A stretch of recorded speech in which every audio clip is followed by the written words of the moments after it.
Hi everyone, welcome to Living La Vita Loca Podcast, a retro gaming podcast for some of your retro gaming needs. My name is Faz. And I'm Fee. I'm here as well. Mostly, Wow. nearly, just about. I'm basically present. That's Rich, he's a bit under the weather, bless him. So, Fiona's come along through his heavy lifting. I'm tagging out. And I've had a lemsip. I'm just about Be here. your designated voice actor. Yeah. Oh yeah, we could do some sign language at the side of the screen. It's Bank Holiday Friday. We're recording this on, and I've just been to see the new Super Mario Galaxy movie.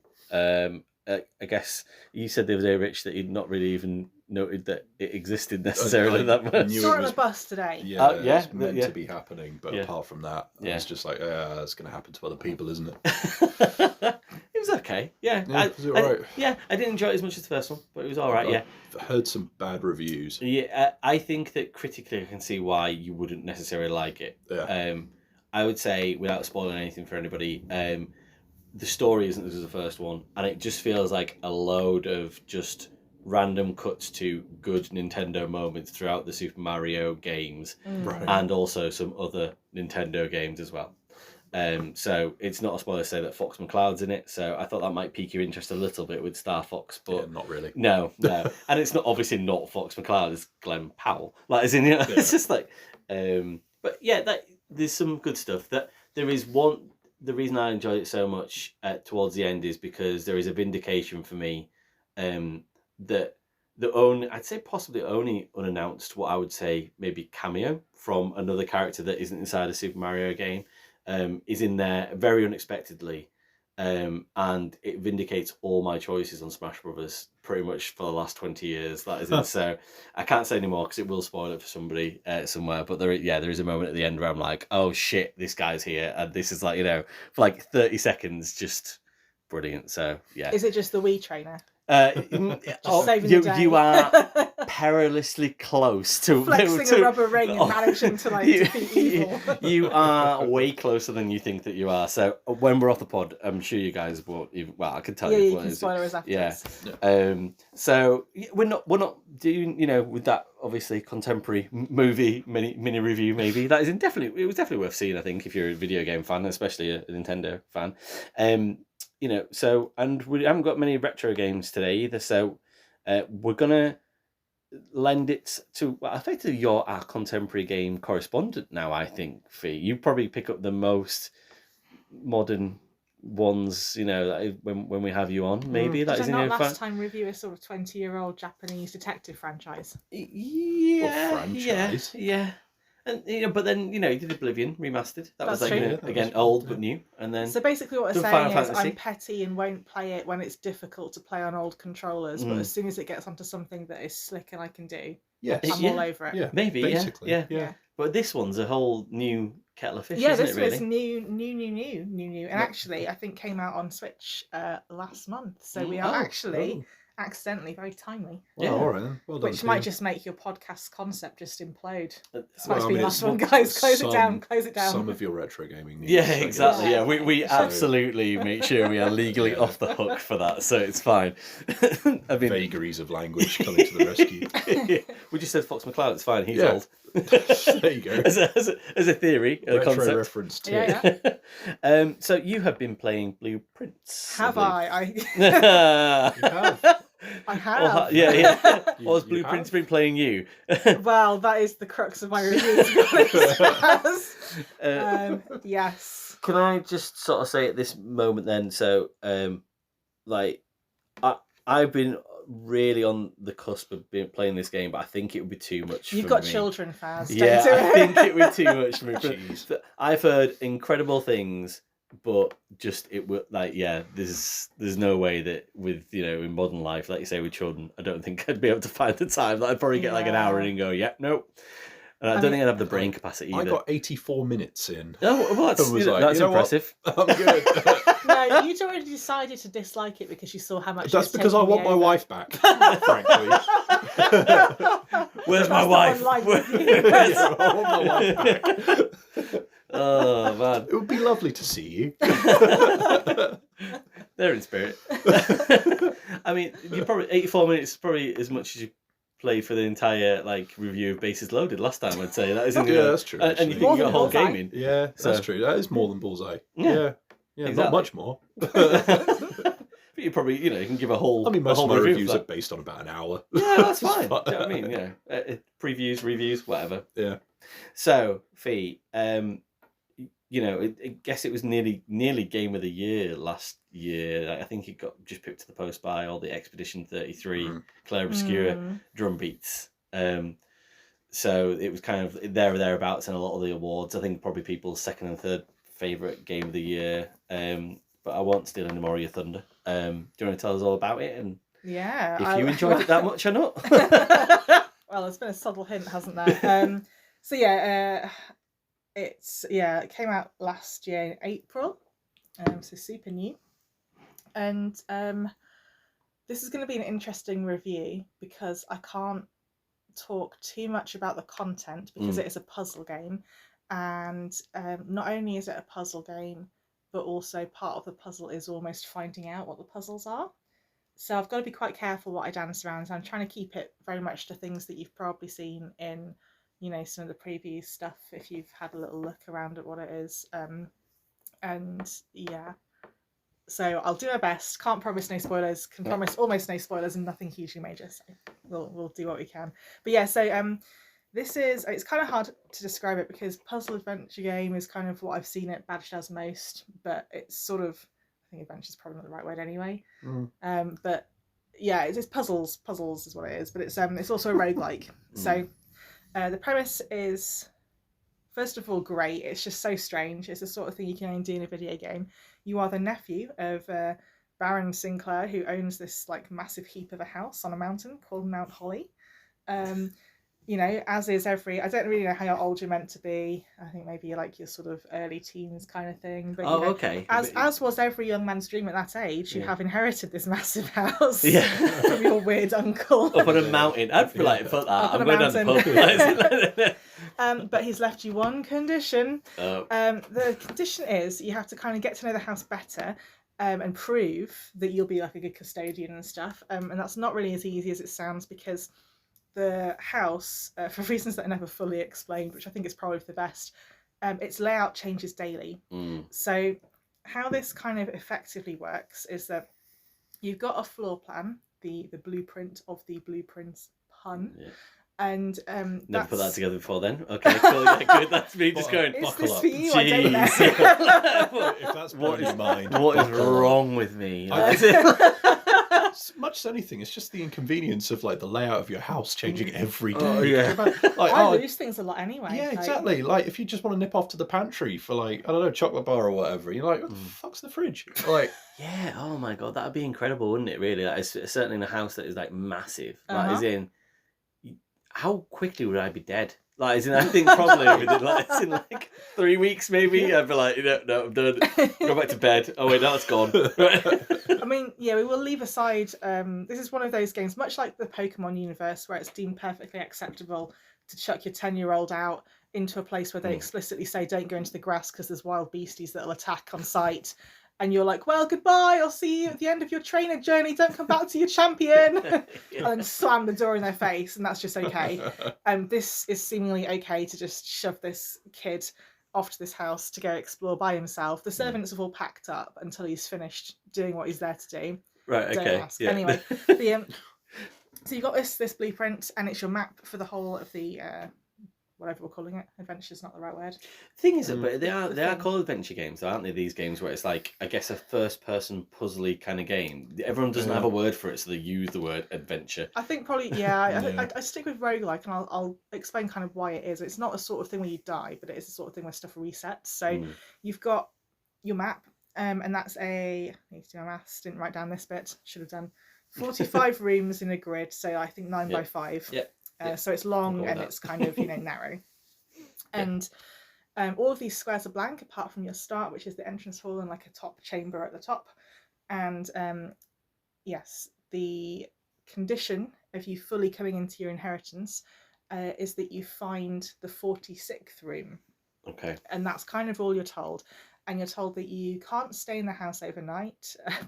I don't know, presume because all the rooms are moving around. Upside down or something like that. Like. You never find your way out again. Which again is questions about where your uncle has been sleeping. Do you know, like your bedroom's there, and then you're like, well, time for the house to reset. I guess I'll go stand outside for a while. What if you need to get up to go to the toilet in the night? Like, and you know, all the rooms are disappearing or moving around or something. No. Yeah, but mercifully for you in this game, as Simon the protagonist, you don't have this problem. You have a whole other problem about where to piss, because honestly where you're living is just a tent. That's never fully explained. But yeah, you live in a tent. Again, fine. Couldn't get him a travel lodge. No, well, it's up a mountain, Faz. So, oh yeah, sorry. The atmosphere would be a bit, you know, if you went from this like beautifully spooky atmospheric mansion and then went back to sort of like, you know, the jolly world Premier Inn. Yeah. I got breakfast today. It was great. That's so good. I find the normality refreshing. That'd be nice. Well, I mean, you could send the developer your notes. I think they only worked on it for like several years. Yeah. But 9 out of 10 needs more Premier Inn. Look, I've not even got to the premise of like how this gameplay works. We should start that bit. Yeah. So yeah, you have to find this room, and at the end of every day you will basically have to go back to your campsite to sleep and then try again in the morning. And this is where the roguelike bit comes in, because the rooms then reset. So once again, no matter how many rooms you've managed to put in your map, everything is just back to square one. And how it works is you enter the house, and then you, in the entrance hallway, you've got 3 doors, and you choose one of the doors, and every time you open a door, then you will get I think it's a random number generator kind of thing, and I think there's also like a randomized pool behind it a little bit, and you will get a selection of 3 rooms that you can then draft and write into your map from that door. But you have to select one once you've turned the handle. So all of these rooms can have different numbers of doors. So there are certain rooms that will only have kind of an entrance and exit. Some rooms might be a dead end. Some rooms might have 4 and be quite good, because then you can go off in all directions. But you can see how you then start building yourself a maze that you're trying to work your way through to find certain things. And figure out what you're doing. Oh, sorry if you got to answer this, but just like, how long does a day last then? Is it like number of rooms that you go to and then kicks you out, or is it like... Yeah, so this is where it gets really interesting. It's you got resources to help you, and that's the bit that will affect how long your day is. So you can at any point call it a day. So if you really stuff it, you don't have to stand around waiting. If you've managed to block yourself off and you're just like, I can't go anywhere or do anything. This is why I wouldn't get anywhere. I'd be like, fuck this.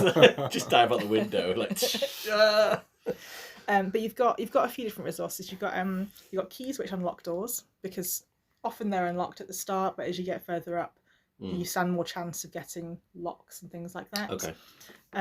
You'll find money as well in various places, and there are some rooms where you can buy items that might help you. There are shops within. Yeah, for sure. We'll come on to this in a second. It's a very odd house.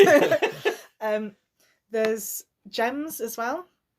And you're told at the start that you have to give all this shit back as well. You can't just pocket all the gems and walk off. And the gems are basically some of the rooms that are maybe a bit more exciting or special. They have a cost to pay to put them in your map, and that's often a gem cost. So you'll find those as well. And you might also find some dice as well, because they might then give you a chance to re-roll the room selection that you get. So if you don't like the first 3 rooms, you might be able to roll one of these and then get a new selection. There's also a load of items that you can find or buy that you'll stumble across, which I'm not going to go into in too much detail, but they will let you do other things. The one I will tell you about is like a spade, because it's really obvious what a spade would do. It will let you dig things up. Call a spade a spade. You might find more things that way. And you can later on kind of combine some of them to do different things and help you out in different ways. But the final resource that's the most important one, at least when you start, is your steps. So you have 50 steps when you start, and your day will end. Basically, the idea is that it's tiring going through this gigantic mansion. So when you run out of steps, it automatically finishes your day for you and says you're exhausted and you've gone back to your campsite. So whenever you walk into a room, it takes a step off you basically. And what you'll find is that as you're making your route through the mansion, you'll probably end up having to double back on yourself and things like that to take different routes, and that'll be a really big thing that you're having to manage. But there are ways to get some more steps, or kind of make them not use as many more steps. I imagine just like that must be really frustrating if you have to turn back. You're like, oh, the steps, the precious steps. If you make a really good route and then you block yourself off and you have to go back through like 4 or 5 rooms and chop off all those steps, you're like, oh no. So it's a really good mechanic, and it's very frustrating at the start because it takes a bit of getting used to. And at the start as well, because it is a roguelike, because everything resets, there's no sort of way initially that you can figure out to get any of these reliably or keep them, but as you get to know how all of the rooms work, you will start to figure out ways to kind of increase that, and then that also helps your odds for the next runs. Okay, go back to when you were saying about rooms being special. Yes. Without spoilers, what do you mean by a special room? Like a water slide, or like, is it, like a ball pit? Or... Yeah, not quite. So there's the rooms are different colours on your plan. So the blue rooms are kind of your general rooms, although I have put a note here to myself saying there's nothing really general about the rooms, because like I for one don't happen to have like a library in my house and stuff like that. One day. I was going to say not with that. But use a spade, dig yourself a library. There's one room that's just dedicated to like having a nice time in it, in that sort of like way that I imagine you can only really do these days for kind of people of our means if you're living in America, in one of those places where you've just got a gigantic house, then you've got like a basement that's basically your gaming room or something. Like a parlour. Well, there is a parlour. That's one of the ones I can talk about because that's very much in sort of the promotional material stuff. Okay. There's green rooms, which are often kind of garden themed. There's yellow rooms, which are often places you can buy stuff. So unbelievably, shops. Although they're often things like kitchens or something like that. So you might eat some food and it might restore some of your steps, for example.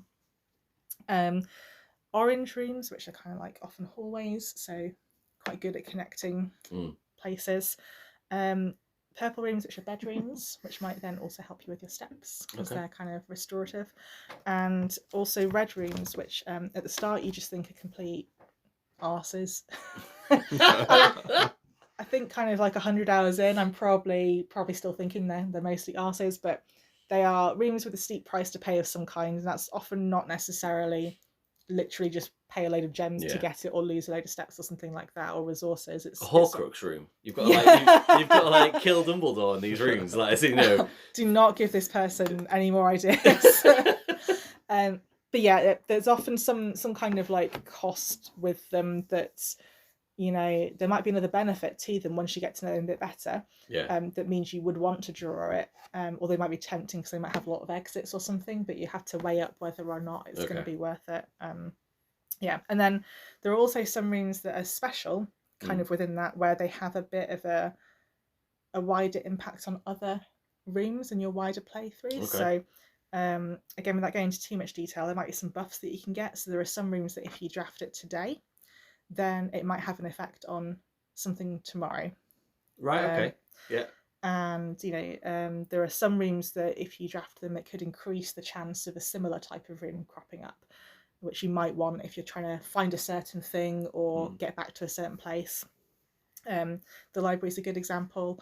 That's one where you have a higher chance of getting like more unusual rooms, because all of these rooms also have like a bit of a rating with them. Are they common or rare? That affects how often they pop up in your sort of random generation. Did you feel that had an effect, that those buffs? So did you feel like you were definitely. more... Oh, right, okay. Yeah, and you do learn to really look out for them as well. So it is one of those things where you really feel that you are applying skills. I will be honest and say I'm not really that excited about the concept of roguelikes normally, especially when they're sort of stabby and die, because I get annoyed. But this kind of kept me going, and I really felt like I was getting better at working with the system, everyone. Okay. There would still be some times where the numbers just come against you and you're like, I cannot do anything with this, but you still feel like you're making progress because you are more confident in maybe refreshing your steps or how to make a really good route and not block yourself off too early and stuff like that. It did seem like you were slowly getting more confident and competent working with those kind of confines that the mechanics give you. Yeah, Definitely. And it's I think really smart because the game doesn't really tell you much up front at all. And you're left to sort of piece your way around what it is you're supposed to be doing, other than this vague, find this room that probably can't fit on this map. Yeah. Good luck. Yeah. And as well as just putting these rooms together into a route, then you also have a lot to look at in the rooms. Everything's really pretty as well. It's just this lovely sort of like, I guess, quite like cell shaded sort of atmospheric vibe. Everything looks like it's through a blue filter as well, which I quite appreciate. So it's all a bit washed out and moody. I think I would find it spooky if I really were like a 13-year-old boy by myself. Living in a tent. Isn't it? It could easily be a horror game, but it doesn't have that vibe really. And yeah, so when you go through the rooms, there might be, you know, letters that you can find that might reveal some things, or, you know, computers you can have a look at that have some emails on, or like little bits of newspaper clippings and things like that. So there's things that you can read and interact with, and they build up kind of the wider story of your family. So there's a lot going on actually with that. Again, I can't really say anything about it other than it's really interesting, and it quickly becomes apparent that you could just try and find this room, claim your birthright and be like, game done. But actually, if you have managed to get to the point where you find your way into room 46, by the time you've done that successfully, you're probably going to have had to interact with a lot of the lore and these other little puzzles that are lying around as well to kind of tweak your interest. So you're going to want to do more than that actually is at the first sight. Was there any point where you felt like you weren't progressing necessarily as quickly as you wanted to? Like, was it earlier on or later on, once you felt you learnt the system, but did you ever get to a point where you felt, I've learnt the system and I'm actually a bit of a sort of dead end kind of now because I've got... Yeah, so I'll get to your question eventually. That's fine, that's okay. But sorry. It came to my head. No, because I did, and but I think I need to sort of talk you through how puzzles work first.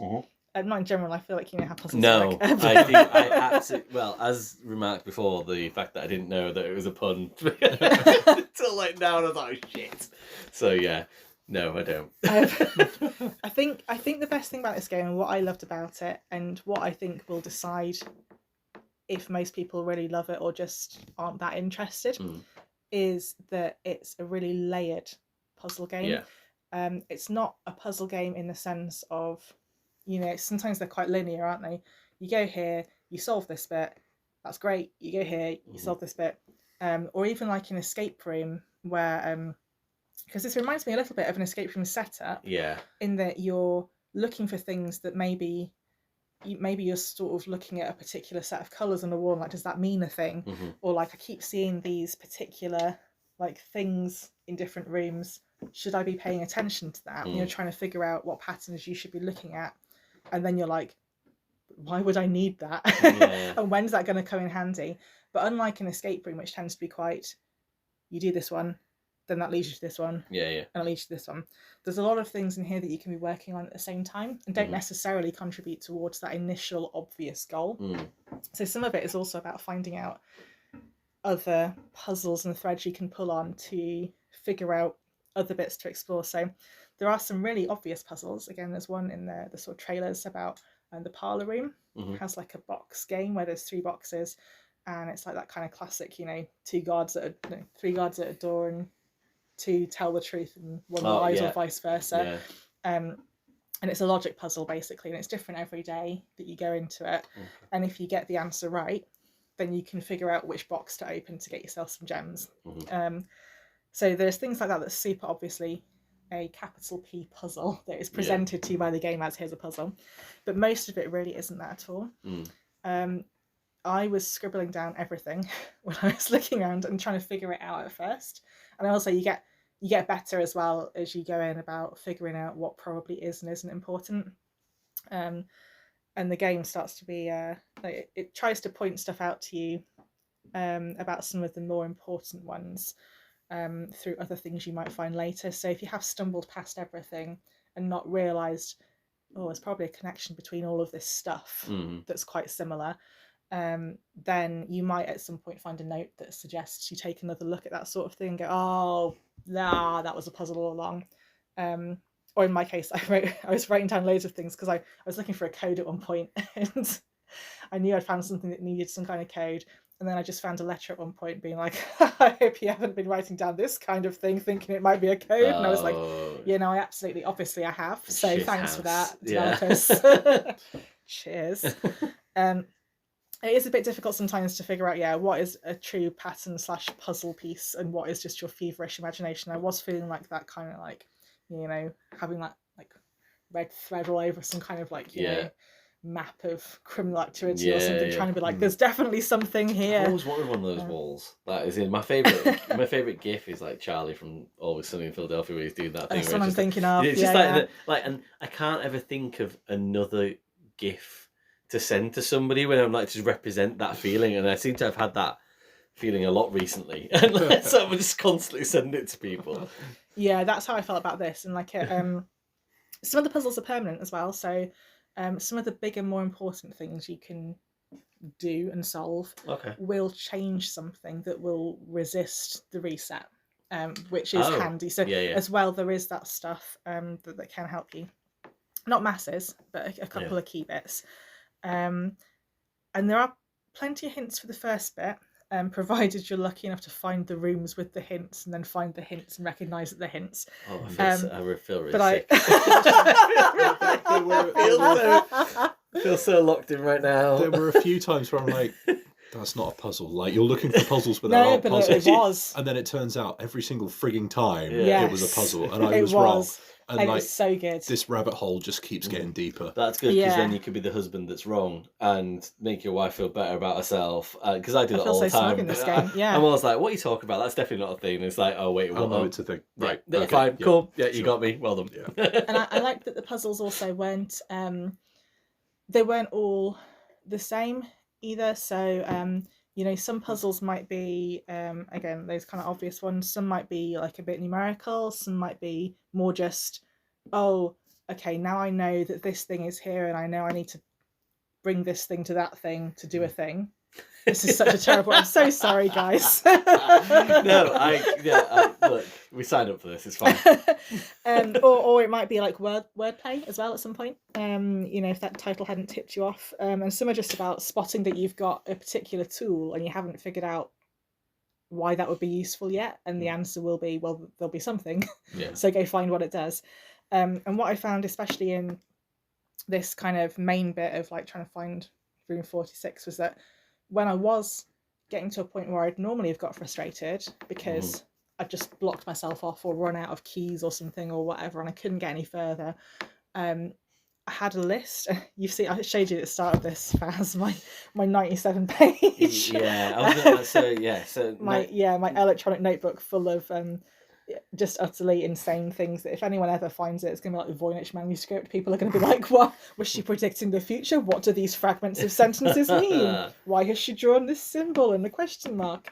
But it really did help to like write stuff down and go back to it, because you'll spot things and be like, I think that's going to be a thing. But then because of the random number stuff and the sort of roguelike kind of way it works, you might not get background to something that will help you with the next bit of that thought for a few days. So there's nothing in the background at all within the video game itself cataloguing anything for you, because I've heard people writing notes and it's like, it sounds like the only way you can play it. Like, yeah, that is one of my thoughts on how you could make it more friendly.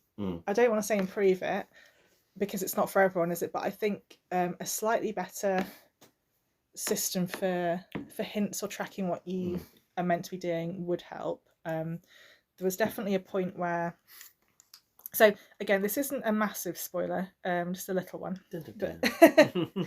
but I mean, there is that main goal of getting to Room 46, but there is so much more you can do kind of past that as well. Yeah. Because you will by that point have picked up other things going on, and you'd be like, hang on a second, you know, I think I still haven't figured out, you know, this thing and what that was all about, and I know I can. Mm-hmm.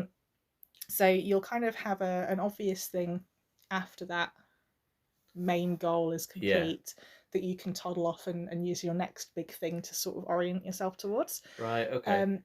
But then you will find, or at least I found, and it weirdly made me more frustrated than the initial bit of the game, that you can run out of things to do a bit more. So at the start, I was very much, you know, I'd got my notes, my crazy notebook, and I was just, if the plan that I'd had to do that run wasn't working out, I could be like, okay, well, what rooms have I got, and what was I going to go back and look at and poke around at another bit of the puzzle, which was great.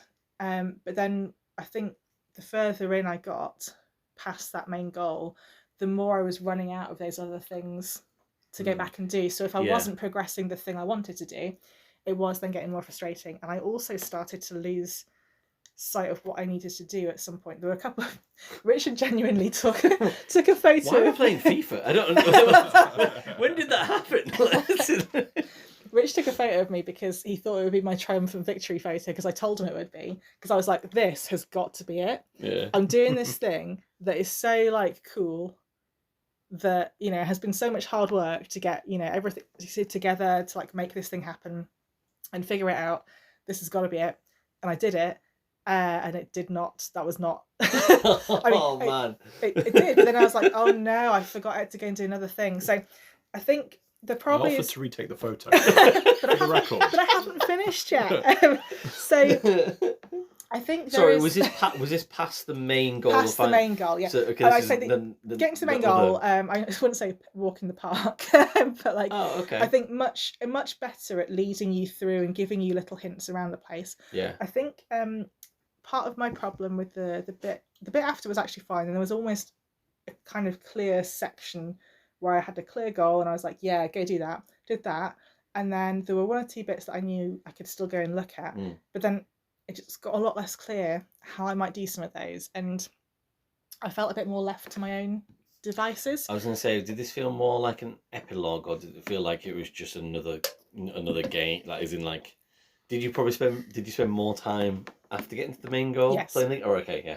Yeah. So main goal, I think was about 30 hours in. Oh, right, and I think we looked up and it was maybe like 20 to 40, they reckon, depending on how lucky you get with like numbers and figuring out, you know, the puzzle and what rooms you get given and stuff. Yeah.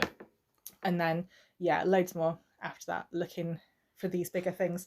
Did you see what your kind of current playtime was? It's nearly 100 hours. I thought you were over at. I might just be over. I thought you were on like 107 or something like that last we checked. We don't need to put a number on it, really, do we? It's, you know. But I think it's because it's really impressive. Well, genuinely, like the only reason I mention it is because you say about like the kind of ratio of quote unquote main goal versus this like, we'll call it self-driven puzzling. Yeah. It's a really good way of putting it. And certainly in your case, the ratio is like heavily in favour of finding stuff afterwards.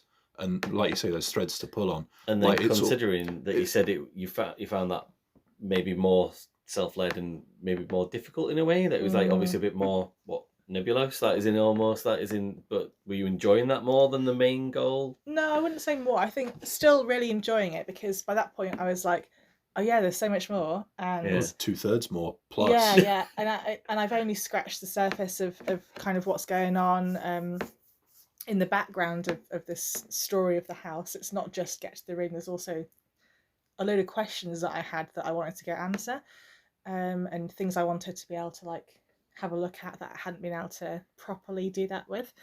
And some of it, again, it was quite clear at the start what I needed to do, and that was satisfying, because I was like, yeah, I've got a real plan. I can do this, I can do that, I can chase these things in my random number generated options of rooms to try and get my routes to these particular things that are going to help me do this and give me the tools I need. and that was really really good. I think my native frustration is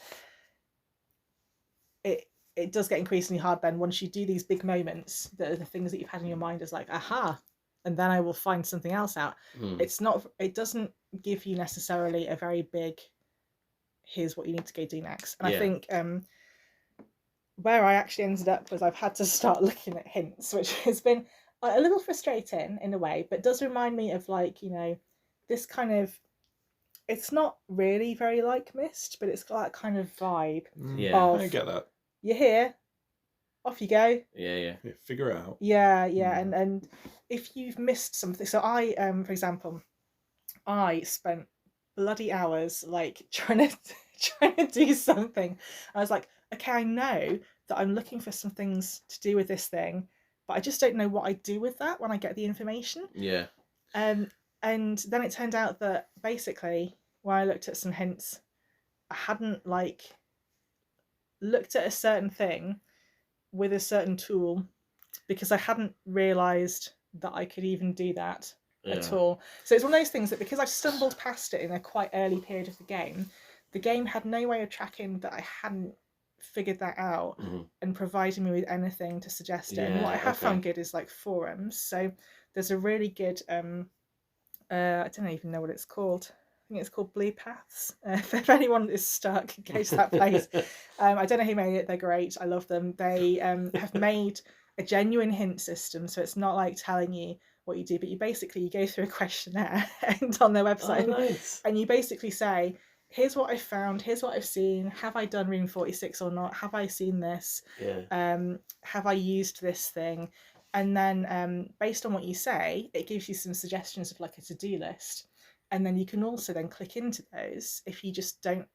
Sometimes that's enough, and you're like, oh yes, yeah, I could, I'd go open that door or whatever.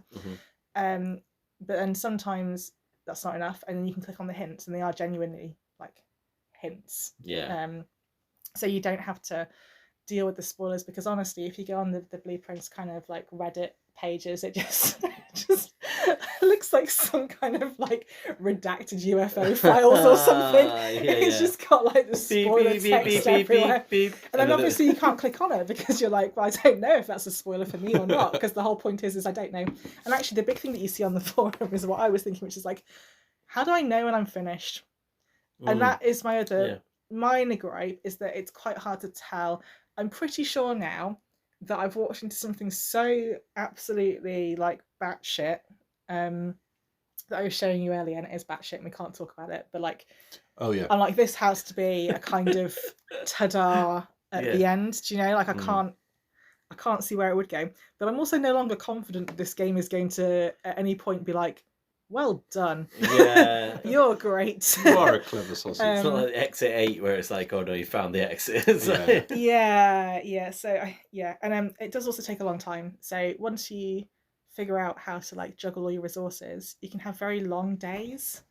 I got stuck going to bed late a couple of times because I was like, I can't save it until I end my day. And I'm not throwing this progress away. No, don't do that, But this is quite annoying. So I think there's a little bit around like to improve it, and I think make it just a bit, I don't want to say respectful of my time, because I feel like it was. It's been worth it, but like I think it's just a little more something in game to help you figure out what you haven't yet found, not to solve the puzzles for you, but just to give you a bit of direction. And I just think it's got quite a good, I don't really know too much about kind of how it was developed and stuff, but it seems quite like well put together, and it certainly is making my computer make screaming noises when I run it. So like there's a lot going on there behind the scenes, and I feel like it probably could have had something in it that would have been a bit of a checklist, and you know, if by day 70 you've not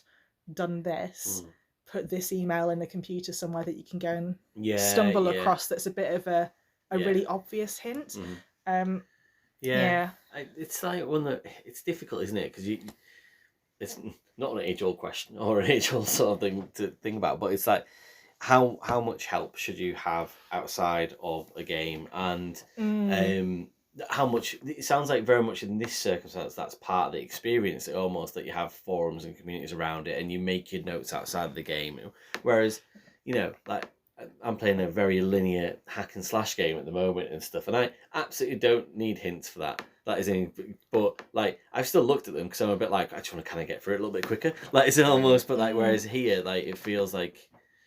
And then how much do people sort of think, oh, you need to really earn it? And it's like, but how much does earning it mean you play it for 100 hours and you don't actually know if you finished the game? Is that fair as well? Or can I ask a slightly awkward question? Is there a chance, given like what you're saying about basically not knowing if you finished the game or not, like, is there a chance that there is like some kind of hint system but it's baked into a very specific room and you've just not found that room? I mean, could entirely be the case. Like, is that a possibility? I think unlikely based on how much other people are asking similar questions. Yeah, but like, does it even track the sort of the number of rooms that you've found and stuff like that? I guess is kind of what I'm getting at. Like, is there a you can get some trophies and things in the game that will tell you various. Give you some. I was going to say, is there a platinum for this game? It would be like, I don't know. If you're over on Steam, I don't know if you have like kind of grades of trophies. Yeah, there are some things that you wouldn't need to.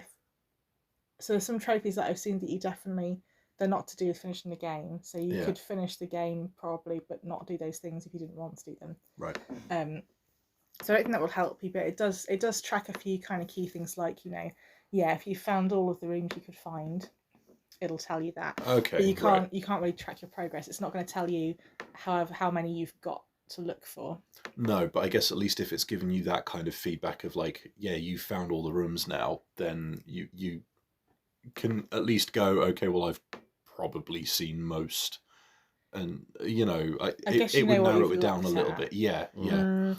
Yeah, I mean, sort of yes and sort of no, but I can't explain why. Why? No, that's because the other thing that comes to mind would be like, bear with me, this is a bit of a tangent, but like back on the old like 3DS and stuff like that, with the sort of note system on there, like I can imagine that if you played this on a certain system that lent itself to that kind of thing, that would be kind of useful.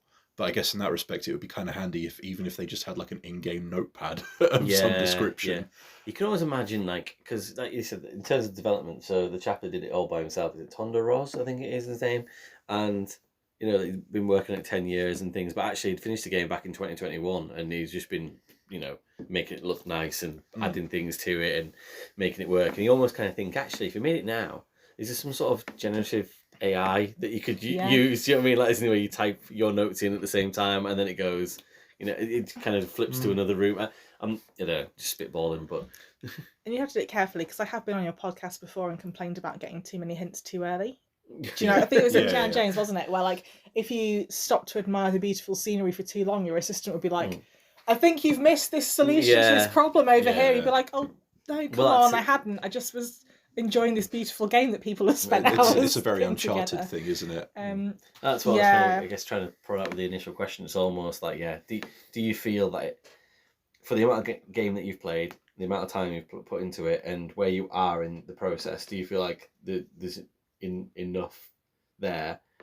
Certainly for the earlier game, it sounds like there's probably enough to maybe get to room 46, but then afterwards it sounds like they could have done with something a bit more visceral, maybe.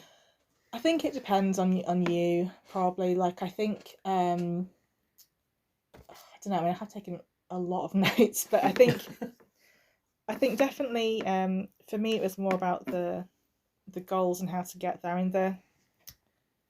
So I think I tried to explain one of them. Oh, right, yeah. So, again, without trying to avoid spoilers, but some of the logic jumps were sometimes a bit like, I just didn't get them. Yeah. And then if you don't get them... point and click. Yeah, probably not quite that bad, but that sort of thing where if you don't get it, it's not necessarily going to be an easy way for you to get it. So, there was, I found a message with some words that mentioned a particular room, and I was like, aha, going there and doing something a bit different will help me. Yeah. And I went there prepared to do something different, and then I was like, okay, that's not working. And then I realised I had to probably also think about where I put this room. but I didn't know why. And like, you know, I didn't feel like I'd been told. And then I think this is kind of where I come back around to how much it assumes you know and how you think. And there's probably a lot of, you know, your mileage may vary in how you piece things together. And that's where I think you fall through the gaps potentially. So just as an example of how much you have to put into this game if you get really sucked in, you know, you can end up like learning a slightly different numerical system and like bits of an old language and stuff to like piece together some clues and things. And it's so well thought out, and there's so much like history and lore to go through that some bits will be really useful if you do dive deeper into the wider puzzles. Which is why it's even more frustrating when you're not figuring out the link between the two things. So you probably do have, if you've got that far, all the pieces to make it work. Yeah. And then it actually, well, for me at least, it makes me feel dumber for not managing to do. I've got all the stuff. It's just I haven't yet figured out that this is the thing I need to put them together on. Yeah, the thread and things. It's hard to explain again without specific examples. No, I think you explained pretty well. Like, and it doesn't make me think it's a lesser game, because I still think it's brilliant and I've loved it. But it just towards the end, there was a bit more frustration creeping in, because as well then I've been like aware of how much I've played this game. I would like to play other things, and I do have other, you know, resort like stuff I've got to do in my life. Other commitments. Looking at Richard. The cat hasn't been fed for a while. But I think that's in room 45. That's why. And I think that's one of the things as well about, you know, having a hint system means you get to choose. But because I was having to go to like an external system for it, that felt like I was just giving in a bit and like I just need to move this on, which is a shame, because I would have loved to stumble around a bit more, but I knew I would have been stumbling around a bit more. I was like, I just can't, because like now I understand how the game works and I know that I've reached that wall. I'm gonna have to go and get some help. And I think if it had been in the game, I'd have felt a bit less like, oh, I'm just not cheating, but just giving in a little bit on this one. So yeah, a slight feeling of lesser satisfaction towards the really late game stuff, but I am hopefully in the very late game now. It almost felt like there were kind of like 3 stages, like the main bit that is what they tell you you're doing at the start, a sort of middle bit that I found a bit more obvious, and then this last bit that's felt a bit more like, you know, if you overlooked a couple of things, it's going to be a bit harder for you to join the dots. I feel like this is one of these things in my life, and I'm guessing I'm going to direct this question at you, Rich. It's almost like, as an observer, do you think you enjoyed this more than Fiona, like observing the genius of the game, but not having to put up with the frustrations? I mean, I guess you probably were putting up with Fee's frustrations and then sharing them, but I feel it's. I think the big point for me is that kind of lack of positive feedback. I think for like knowing that you've progressed something. And I could see how that was frustrating a couple of times. And like, it doesn't have to be, you know, like a big green tick box. Where's the high score? Where's the high score? Exactly. It doesn't have to be something like that. It's just that occasionally, like, even knowing that you were on the right lines, I could see how that could have been more beneficial. If that had been more overtly explained, or, you know, and I don't know how you would do that, you know, with a visual or a sound cue or something. But I think, from my part, like it's very impressively put together, especially the kind of layers upon layers of puzzle. But again, he says dancing around some spoilers. There have been times when Fee's been really excitedly explaining a puzzle to me, and I've just been like, what? Like, what are you even saying right now? And it almost feels like you must be this intelligent or like this engaged with puzzles to proceed. And it's almost like a kind of a bit of a skill check, but like for you as a human being. I'm fucked. I can't. This has made me realise that I will not be playing this game. I become an observer through this podcast now, where I like this is me done now. It definitely seems to me almost like the stated goal of the game and getting to room 46 is a tutorial. Yeah, like that's what it feels like in hindsight. Yeah, and like just seeing how much of the game kind of unfolds beyond that point. But my God, you got to be up for it. And I think that's the bit that stops me investing, and like even just getting to the room 46 or trying to, when I was mucking about with it, because Fee was like, oh yeah, you got to try it. So I did. And I was like, this is winding me up. Like, this is just like, it's the antithesis of what I play video games for a lot of the time. That is not to say that, I disagree with it on some level, like, because it absolutely should exist, because it's the antithesis of what I normally go for. But like, I could see how if you go in and you are of a certain mindset or a certain persuasion when it comes to your puzzles, like, you are gonna enjoy it so much and you're gonna get so much out of it. If you're not, like, I think it's going to weed you out fast, like it did me. Yeah. And that's okay. And I guess in that respect, weirdly, I did find that it did respect my time, because I was like, well, I'm clearly not going to get on with it. That's fine. Yeah. It's not for me.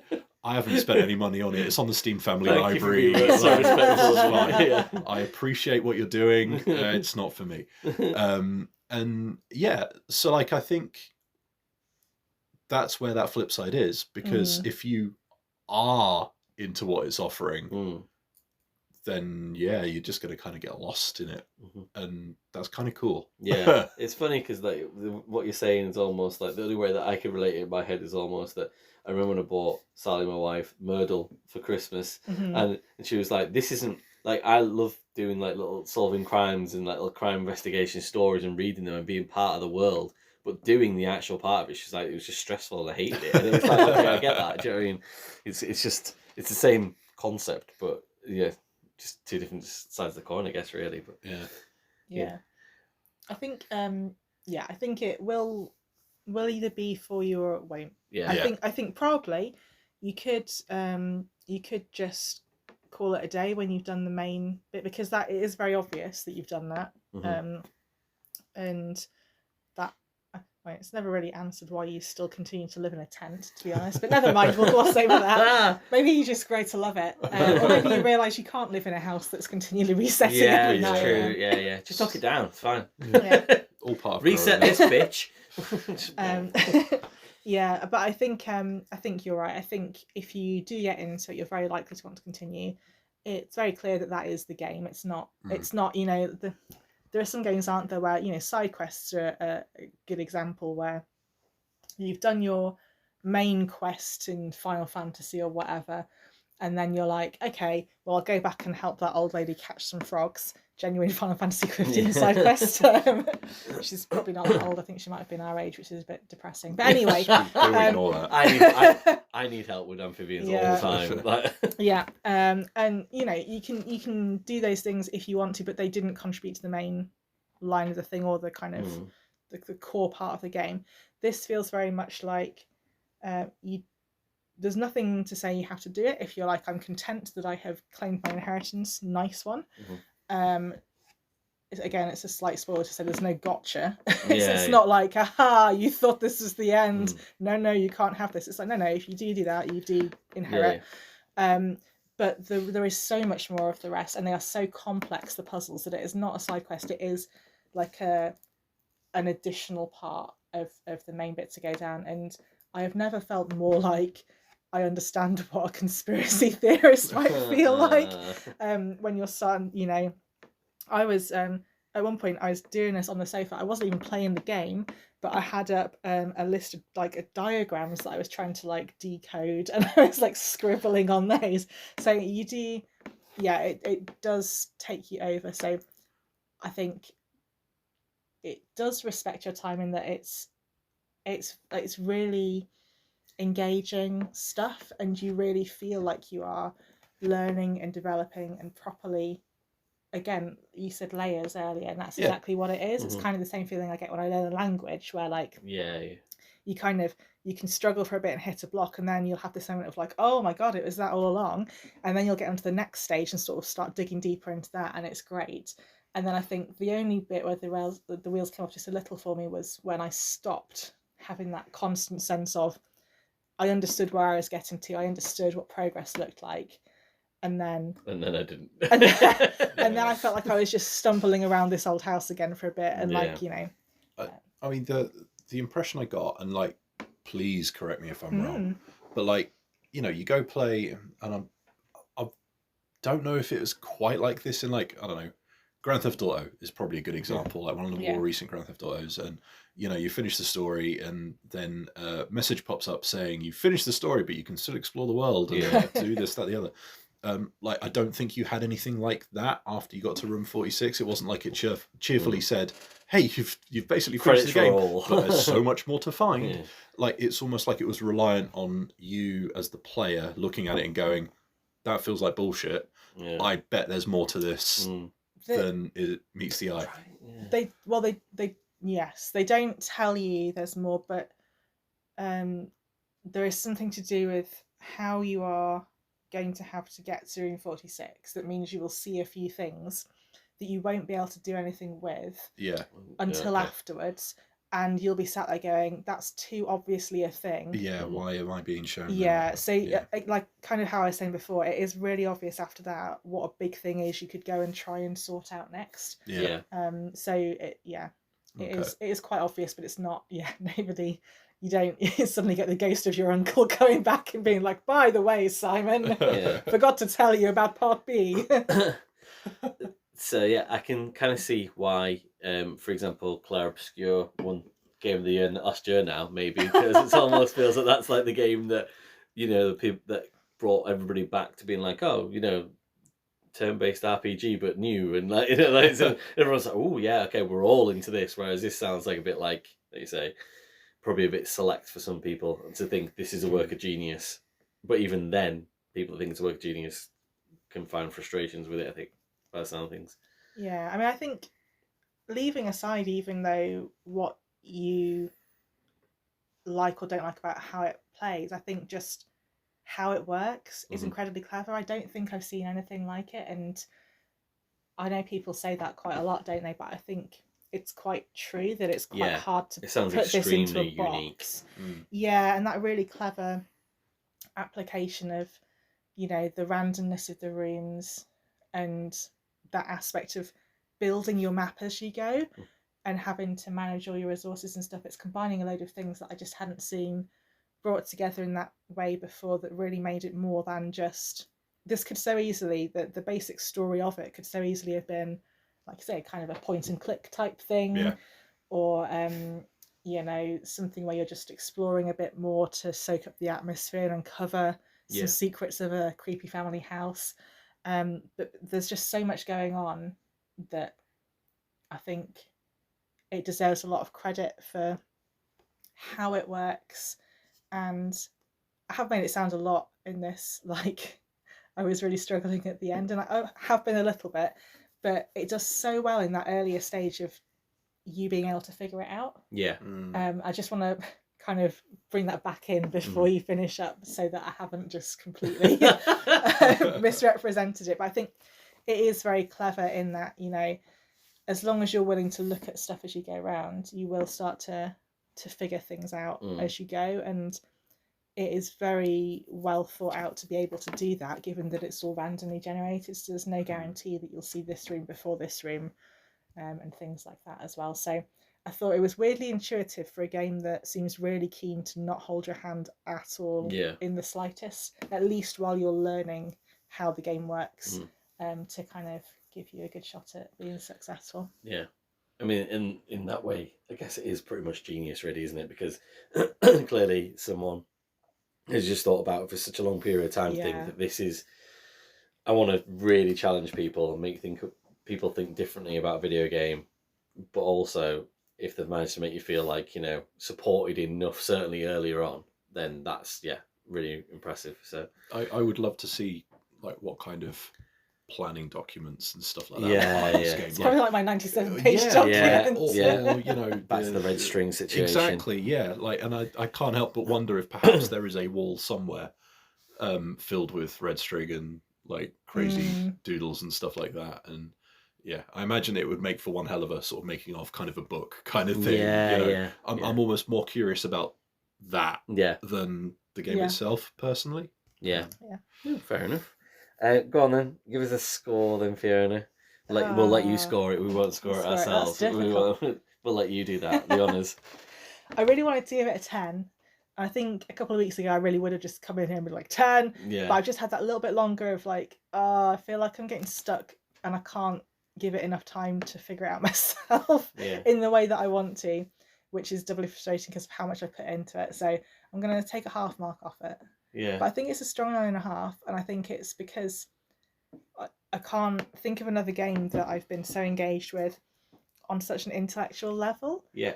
And I'm just blown away by how many layers there've been, how satisfying it has been when suddenly I've realised, wait a minute, that was the puzzle all along. Yeah. And been able to apply it and change something. And just, how much depth there is to the story that you're unfolding. So it isn't just puzzles. You're doing the puzzles because you're starting to really be interested about why is this house like it is?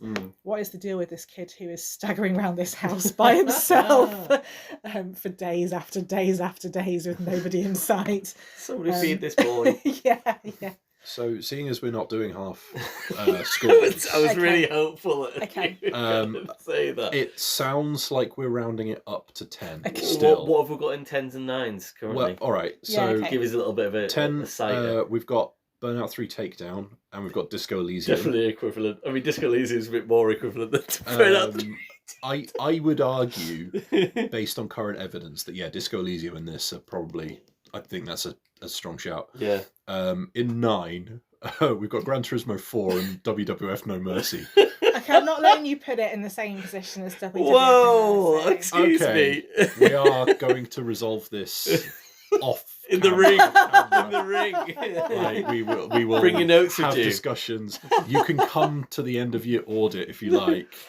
I want to see you burying Rich in a casket after a wrestling match, but and then 97 pages of notes fluttering down somewhere, smashing me in the face. I'm thinking I should print it off and frame it. To be honest, absolutely, probably should. And if you're going to those lengths, I think that's a 10.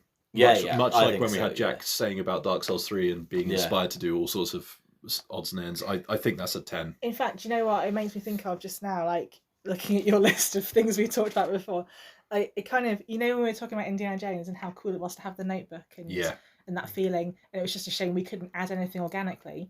That is what you have made. This is what I've made, and exactly. And it has given me that feeling of really, I don't know, uncovering something. It feels like, oh, is this going to be really boring? But it feels like the good bits of uni. Do you know when you got to study something that you really loved and you had time to do it? Depends what the good bits of uni were. Yeah, I know. I was just wankered. They were the good bits of uni. And lots of Smash Bros. So you went to a good school. But when you're just really into something and you have that luxury to really get into it and feel like you're getting to grips with it and learning it and mastering it, I think that mastery is a real key to me for why I've really enjoyed this, because it felt like there was this massive. That definitely sounds like a 10. So that's 3 10s that I'm thinking of that have been presented, kind of joint between you guys / by you, Fiona. Well, you wouldn't take my 10 for the Ace Attorney trilogy, would you? So... Well, absolutely not. No. So that is objection. Vastly overruled. You did walk straight into that. Yeah, very much did. A gavel in the face. So I'm just thinking, in terms of Indiana Jones, then, and then this game, which one do you think you over enjoyed the most? Overall, as in for no reason other than just to satisfy my own curiosity. And are you going to play a shit game for us sometime? Oh, I did that Civ one, didn't I? That was rubbish. Yeah, but Civ I mean, too. like an actual shit one. Well, that wasn't just because Queen Elizabeth had her boobs painted on, wasn't it? Yeah, they That was were the really worst- distractingly the worst part of it. That wasn't great. It's episode 4. Wow. That was room 1 out of 46. Oh, I don't know. That is so hard because I got such different things out of both of them. I mean, Blueprints isn't really a sharing game for starters. Indiana Jones is so good because it interesting because Harry Davis, who listens to our pod and on Instagram, a good friend and has done for a long time, and he said that he did share it with his partner with a notepad, and they did it together and things and stuff. So using the hive mind. I mean, it does sound lovely, but you have to bear in mind that in our relationship, Richard hates escape rooms, and I tend to be the person in escape rooms who's like, "Why are you all so slow? Yeah, it's over here. It's this thing." So like, we're not a very good dynamic for that. I think you'd need to be on like a good level of like patience and. There was a reason that Indiana Jones, the division of labour, was puzzling and I was punching. That was good. Just to say, it was a good split. It worked for everybody. Doors down in escape rooms instead, just like a massive Gatling gun. Yeah. This is more fun. Doom, more Doom. Blueprints is the one I thought about more when I wasn't playing it, but I think that's also the nature of it. It gives you stuff to mull over. In Indiana Jones, there were no sort of puzzles there that you ever were taking away with you and thinking about. It was. But you could punch Nazis. I could, and it was good. And then the other bit was playing so much Queen's Blood in Final Fantasy VII as well. Like, is that anywhere comparable to the Blueprints? Obviously, just done that one set of. No, I still maintain like Queen's Blood is an excellent game. And I fully expect it to be in the new installment whenever that comes out. But yeah, it's nowhere near the same because it's a good strategic game, but it is kind of just a card game, quote unquote. It's just a card game. It doesn't have that, bigger depth of story or puzzles or setting and scenery as well. Like this is a puzzle that you're walking through, which is really cool. Yeah, fair enough. Cool. The way that podcasts have shaken out in the last couple of weeks, that is in. So obviously anybody that didn't listen or go through Instagram when I announced that we were going to be a bit postponed, that was my fault. Sorry about that. So kind of got some games that I want to talk about that are really quite related to this, and I'm just thinking rather than being a podcast this week, we've kind of got one for next week. Maybe stick around for another 10-15 minutes to talk maybe about one of those games and then just do it that way. Or Rich is looking at me like that's not. I really need to sneeze, and I'm trying to not get it on the recording. Let's have a break. So. Yeah. And we'll come back real soon. Hi, we're back. We decided we are going to do some games for the second part of this podcast. So buckle in. So hopefully it won't take too long because actually, whilst my games are related from a like a family legacy point of view, almost, if you will, and one of them is somebody going into a strange house and and looking back at their family as well. But my games as a collective only last 5 hours, so probably 5% of what Fiona has put into Blueprint. So probably the amount of effort that went into that too, I think. I played 2 games that have been released by Giant Sparrow. They released a game called The Unfinished Swan, and that was on the PlayStation 3 in 2012, but also on the PlayStation Vita and PS4 in 2014. I believe that you've played a bit of. Have you played that before, Rich? Yeah, I definitely had the demo. I thought I played the whole thing. To be fair, it is you probably feel like you would have done. I think maybe. I think I played the whole thing, but when I've gone back to see on my account, I seem to only have the demo. So I don't know what I'm remembering. I wonder how much demo there is. That's the thing. But if when I was playing it, I would have been playing it on like probably a coach or something like that, like stupid o'clock at night. Oh yeah. So there's a decent chance that it probably was just the demo, and I've like invented a bunch of it. But yeah. So the reason I wanted to play that because it was the Vita game, and then I was like, but the real reason I wanted to play that was because it's almost like the precursor to a game that they're much more famous for as developers, Giant Sparrow, which is What Remains of Edith Finch. So, again, anyone in the room played that? Or I keep getting told I should, and I keep thinking I should, and then for reasons unknown to me, I just don't. Yeah. I mean, I've played a tiny bit of it. Yeah, tiny bit. Like both of these games, I played all in one sitting. Right. Unfinished Swan once, and then Edith Finch one night. Even more so with Edith Finch, that felt like a complete, almost like watching a movie, and being part of a movie. Really, we used a word in the first part of the podcast about adventure, and describing these kind of games as that, and that's exactly what these are as well. First person puzzle platform. Well, certainly from an Unfinished Swan point of view, puzzly platform. Whereas Edith Finch is a bit more of a first person walk and click, almost in a way, walk and point. So they are massively slimmed down compared to something like Blueprints. But they both have very unique ways of being presented for these stories. I would argue that the first game, Unfinished Swan, story-wise, so basically you play a small boy called Munro, who's an orphan. His mum is a painter, and an unfinished swan, which basically just has its a gash through its neck. I don't know why you, as a painter, surely wouldn't paint a swan's head and half a neck and then continue the rest of it downwards and have the gap in the middle, right? That is I don't know, I'm not an artist, but it just feels a bit odd that that's the part that was unfinished. So this swan comes alive out of this painting and heads through a magical door to this world, almost like Alice in Wonderland style. And this orphan Munro follows the swan through, and this world is overseen by a really eccentric king, who basically is who you learn about from segments of a storybook that are on different walls as you go around. The main core mechanic of the game, pretty much the whole core mechanic, is that you can throw paint or water at certain times. So basically you press a trigger button and it throws paint or water. It's very much in the guise of a whimsical sort of childhood story. When I looked at the development of this game, it was kind of like a bit of a university project, and it became one of those darlings at different festivals and things, and developed into all the way back in 2008, and then became a game 2012. They did start off with the idea of it being a bit of a darker tone and theme, and I'll come back to that towards the end. But certainly it's built itself into this, I guess, Lewis Carroll, Alice in Wonderland situation, who definitely wrote that, right? Yeah.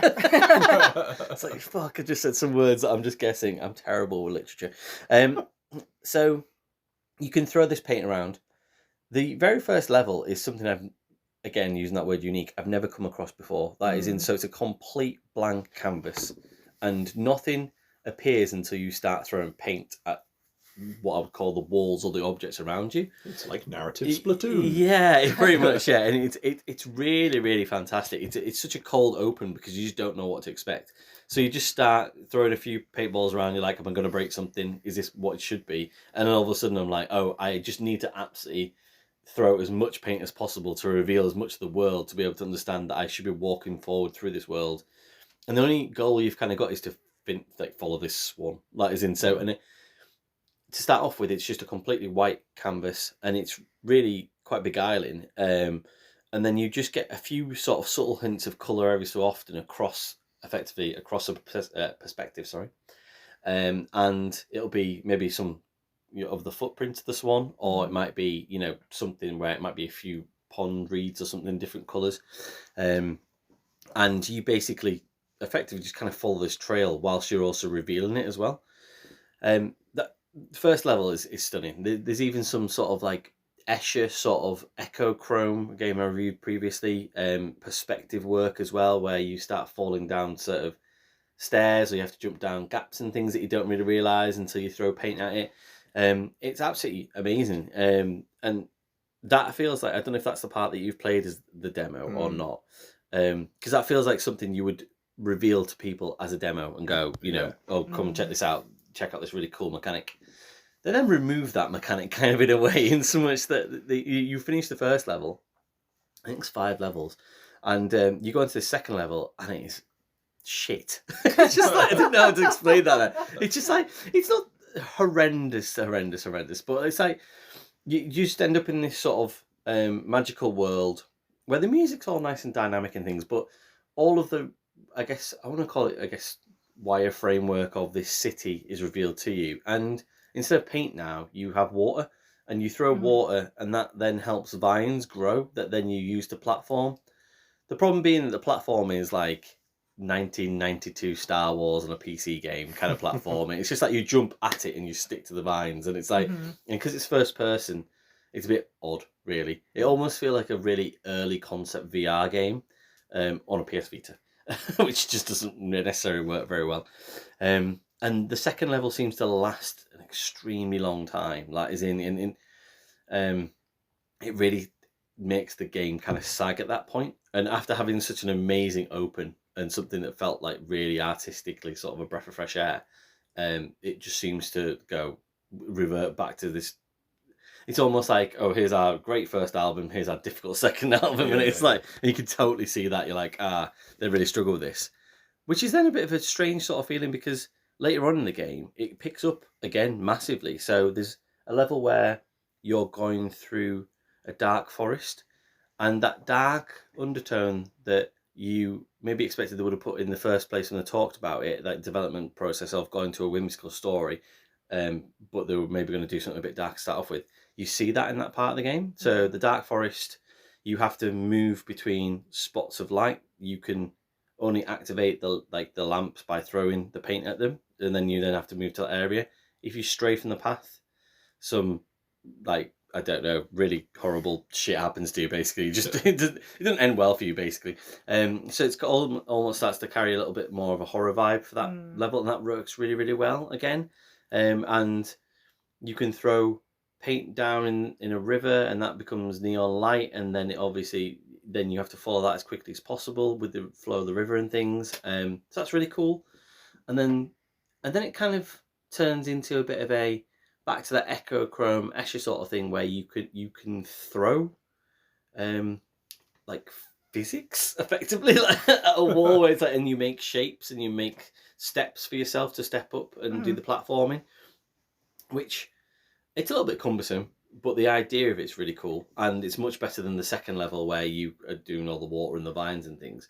And it feels like those levels there, like, isn't it, you could have done with a bit more of that earlier on, almost in a way. So starts really well, sags in the middle massively of a 2.5 hour game, weirdly, and then towards the end it kind of picks up again. So it's not, the platforming is quite poor. It's not like Mirror's Edge or anything. Do you know what I mean? It's there's not parkour going on or anything, but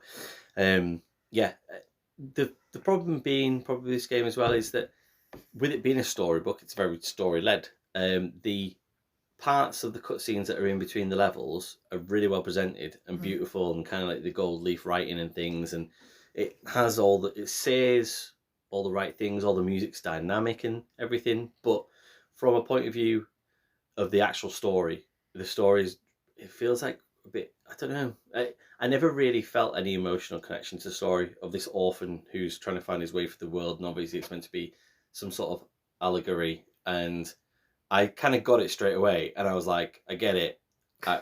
What do you want me to do about this? Like, as in, I don't really know. Like, I just do not give a shit about the child. Like, as in, I don't care about him. I don't care about this eccentric king who comes into it, who's voiced by Terry Gilliam, which you'd think, wow. So you think, oh, brilliant! It's going to have, a bit of pizzazz and style, and he doesn't speak much, and he never really says anything. I don't think that's really super profound necessarily. So it was a bit of a strange game in so much that I really had some high highs and some low lows and some bang average stuff as well. It's almost like a bit of a real hodgepodge, and you can see how this is probably, I'd say, a stepping stone for these guys to what comes on to what remains with of Edith Finch. Questions at any points or anything at all? You're both like looking like questions. Do you yeah, whatever. It's a video game. Only that it's become abundantly clear that I did only play the demo. Yeah, no, I don't remember any of the rest of that past that first level. But I do remember seeing that, and this would have been years ago, and I do remember that looking really cool, like ink splatter thing. So, do you think then it was kind of more impressive for how it's visuals are and the things it was trying to do in the mechanics than necessarily how effective the storytelling was. Yeah, absolutely. Yeah, it felt like a bit of a test bed for a game developer, and then, like I say, I wish I'd have known what the darker tone that they were thinking about in the first place had it been. I don't know why they made that change. It's only something I read about, but certainly the fourth level, that is the one in the forest, and you get absolutely mullered by some sort of weird red eyes coming at you. That is in, and you do feel genuine fear of if you accidentally miss a throw and don't hit a lamp with your bit of paint, you're like, oh no. It's kind of, that is good. So I wish there was more of that. But yeah, it's funny because I definitely felt like I didn't want to play any more than 2.5 hours. Yeah.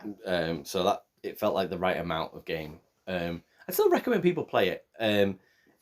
Like I said about it being a concept sort of VR game, it would have worked really well as a VR game. Like, as in, I think that I would have got more out of it to be able to sort of actually doing the action of throwing paint and water and things. So yeah, it was okay. I give it a 6 out of 10. I think probably. And it wasn't the best Vita game that I've played, but it was something that I was interested enough in.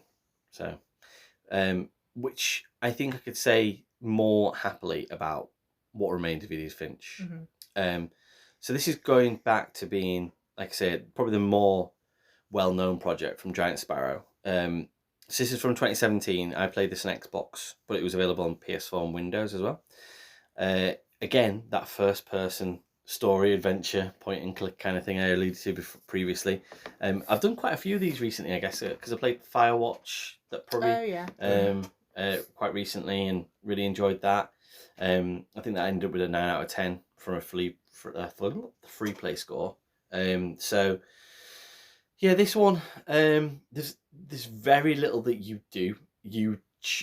I would say that you just experience this game almost in a way, and just press a button every so often to make it progress the story. Really, you do move the protagonist Edith around. So she is a lone survivor of her family, and I think she left home at like 11, because her mum was very insistent that there was a family curse, and she's now returned back home after her mum has passed away at the age of 18, just to kind of grapple with her family's legacy, really, and try and understand. I mean, if you're going to be as sort of blunt as sort of saying it, to try and understand, is there a curse or isn't there a curse? But it's kind of not really anything to do with that. It's almost every single person on a family tree, which is kind of the only thing that represents it. It has a little story to be told about them and about their life, about how they perished, which is probably the right word to use, to be honest. And it's such a deep, thoughtful game and it does become that. It's just an interactive story, really. What it means to be human, what it means to be alive, how to live your life.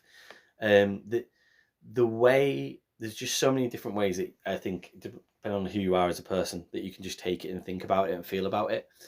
The way that it's presented, it is Edith walking around this house, and you do a little bit of sort of like, I don't even call it platforming, really. You go through certain doors. There's no puzzles, really, particularly. That is the couple here and there, but not many. The puzzles are more, again, just to progress what is happening. So, for example, much later on in the game, you just have to chop heads off a fish, for example, rhythmically and do it correctly. And that's like, once you get that, then that progresses the story kind of going on. But yeah, each person has their story told pretty much in a different style of media, almost. That is in, so ones that have really stood out for me. I think it's Edith's father, I think it is. That is in the story about him and his life is told through old sort of 1970s video camera work and pictures, and it's almost like you're seeing the scene of what is happening, taking photos of what is going on with their life. Like, is it almost like you take a photo and it'll move it on to the next thing, and you've got to find the next part of what is happening in the scene focusing on that, and that'll move the story forward.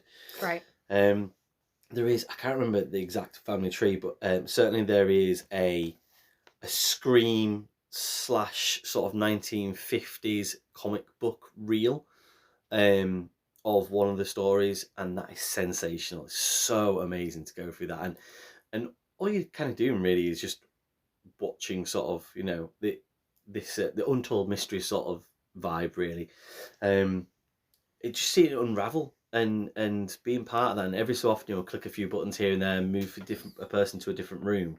But the actual story it's telling is just brilliant, and then to have like a different type of, you know, something I've not seen in video games before, where it just kind of has this mashup of different styles happening very quickly for all these different people, and every single style seems to match the person, and to see it told so quickly in a 2.5 hour period of time, and these people just to have 10-15 minutes maximum, that is in it's really, really great.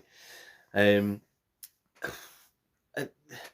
couple of criticisms for it is almost that you kind of, I would say that probably packs in a couple too many stories. That is, in there's a couple of people who I'd say get quite short shrift in terms of like, they're alive, you talk about for 2 minutes and then they're dead, and it's like, and it's almost like, oh, that was quite impactful, but you know, one of them is, I mean, honestly, it's so hard hitting some of the stuff in this. It's crazy. I really didn't expect it coming in, and you know, like there's infant death, for example. You know, there's talk, suicide and things like that, where you go, oh shit, right, okay, oh, this is what we're doing, is it? Like, you know, and it just, yeah, I felt like sometimes it was just some of the stories. Did a couple maybe need to be cut out? I think maybe to get let a couple more breathe, maybe, I think would be probably what I'd say about it. You know, I felt like there was, I think there's certainly one person that was like, oh well, I don't give a shit, they're dead. Do you know what I mean? You know, that isn't like, deserve that one. Yeah, exactly. Yeah, Gus can do one. That isn't so.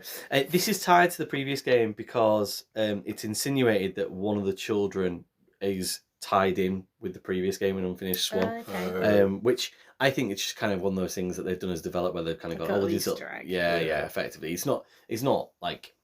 You don't need to worry about that being the case, really. I wouldn't say it's necessarily that much of a spoiler.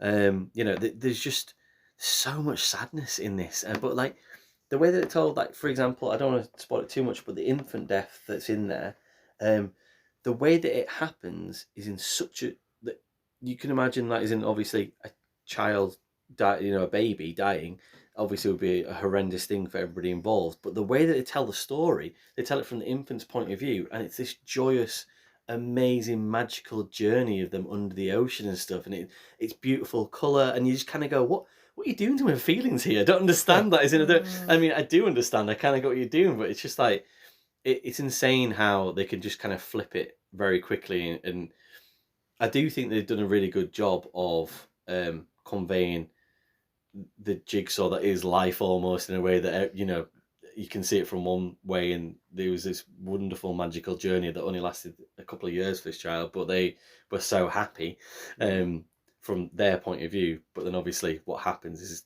horrible tragedy.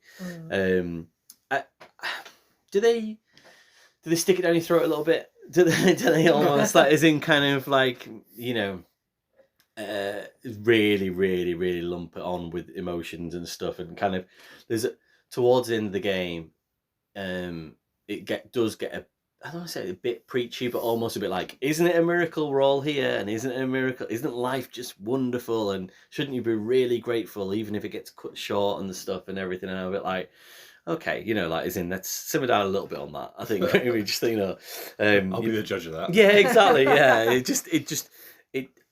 I think that's probably just because they're trying to stick the landing quite quickly and keep it quite a short sort of story. But it still remains a criticism for me. It just towards the end, it felt a bit like, you know, they stuck a lot on. But it was so intense and interesting for, you know, a 2.5 hour sort of journey, and to have to do so little. That is in, you know, in terms of, to call it a video game, it's probably a bit of a stretch, to be honest. That is in, you know, that you could do this with a TV remote. I was going to ask you that actually, like, because we've talked about it before, but like, Do you think this needed to be a video game? Like, is there anything about it that you think was really beneficial to be delivered kind of through that particular route? I don't know whether that makes it more unique or not. I think because it does feel like you're kind of playing a movie. I don't know whether or not it just means that you feel like you are interacting with the medium a little bit more. But in terms of a lot of the, I guess, emotional beats and things, you are just watching. Like, there are, I think probably need to give it a bit more credit that there are sort of more interactions than you think they are, but maybe because you're so tied up in what's happening and all of the prose that's going on and things like that, I wonder if you're just sort of not realising you're doing it. So, I'm sorry. Can you, like, tackle the various little stories, like, in different orders or anything like that, or is it quite linear? Because I think, like, talking of form, you know, and how it comes together, I think for me that could be a benefit to having it as a video game and stuff like that. It is quite linear, but there are, I think there's a couple of branches that you can tackle at different times. You know, that you certainly the first couple, like, it's meant to go through like as a timeline. I think there's like a one point where I remember where you could take maybe one or two different turns and go to different stories, but I think nearly all of them are meant to be that it's like, you know, you start at the bottom of the family tree and work your way up. There's, with it being like a curse and things, and the way that this house is put together and stuff, it's obviously very surrealist as well. That is in, so you can imagine that the entirety of this is in Edith's mind, or the entirety of is in all these different ways that this family is operating and stuff. It's not quite, it's quite fantastical. So, but then some of the tragedies that happen are so visceral and terrifying and almost like, you know, like too real to be like, actually, you can imagine this actually happened.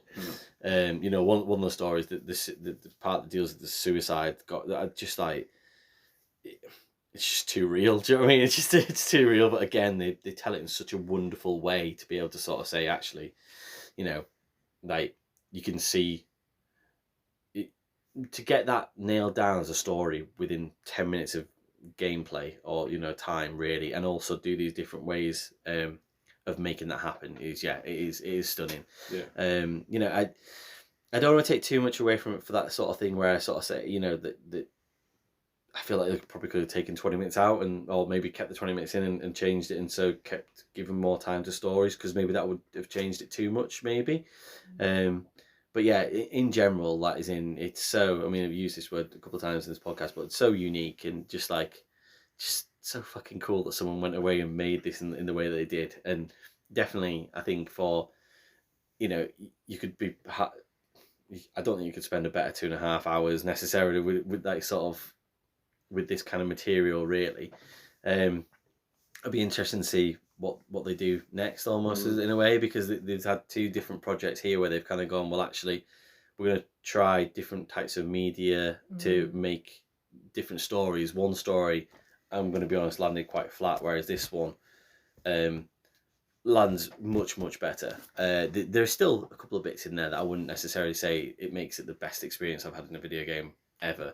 But at the same time, to think that there is a video game out there that I could say that it's like Final Destination via the way of Juno, almost, in a way, like, as in, you know, like a mumblecore Final Destination sort of thing that just makes you consider, you know, that, you know, the answer is 42 kind of thing. That is in, you know, it is in that short period of time.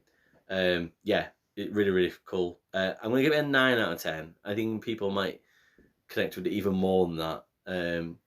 I don't know whether or not it'd be for everybody, but I think because there are some strong themes in there. That's not to say that people can't handle it, but it might be something that people kind of feel a bit like, oh, like, I didn't see this coming. So yeah, to sort of, I don't know. I didn't feel it was as unique necessarily as a game like Disco Elysium that I played the other week and spent like 25 hours with and really soaked in that atmosphere and stuff.